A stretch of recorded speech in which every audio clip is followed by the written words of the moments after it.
Hey there! Today we're going to talk about the 4 basics of using the Valnet catalog. Whether you're new to our library or an old pro, this should be a good way to get comfortable using this online system of walking through the shelves. Don't worry about feeling overwhelmed. This won't get too technical, just an overview of the most popular resources on the website. Number 1. The homepage. On the homepage, we can reach any part of the catalog with a single click. If we wanted to jump right in, we could type in our information and log in immediately. At the top, we can access our cart and lists. The tabs on this banner will follow us throughout the website, so we can always type out an advanced search, return to the homepage, or review our account. The New Books tab is under construction, but highlighted new books will be featured here on this carousel. Overdrive can be accessed from this banner or this button, while Libby can be accessed from this button. Down at the bottom, we can go directly to the website of any library to check their open times and available resources. Number 2. The account page. On our account page, we can renew our books before they become overdue. We can also cancel a hold that hasn't been checked out to us yet.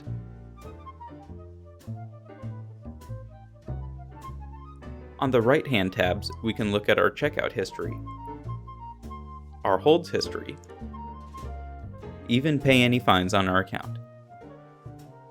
Each tab does something different, so it might be nice to take time going through them. Number 3. Searching for books.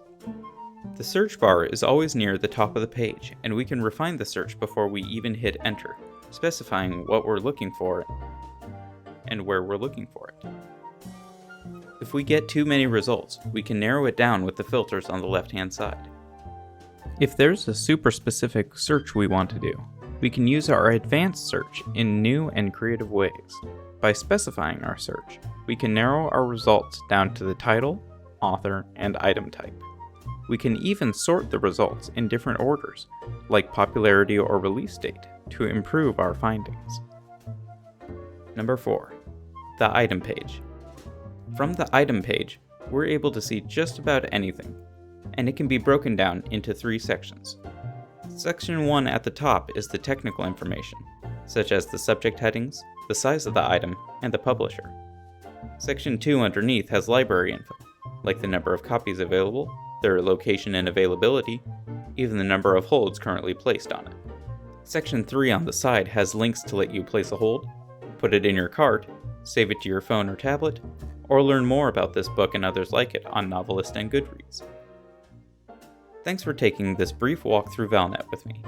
Later on, we'll go more in depth about other features of the catalog, such as lists, using Overdrive and Libby, and how to suggest purchases. We already have a video out about how to use the cart function, which is a great tool for placing multiple books on hold or in your lists. You can watch it right here. Catch you later.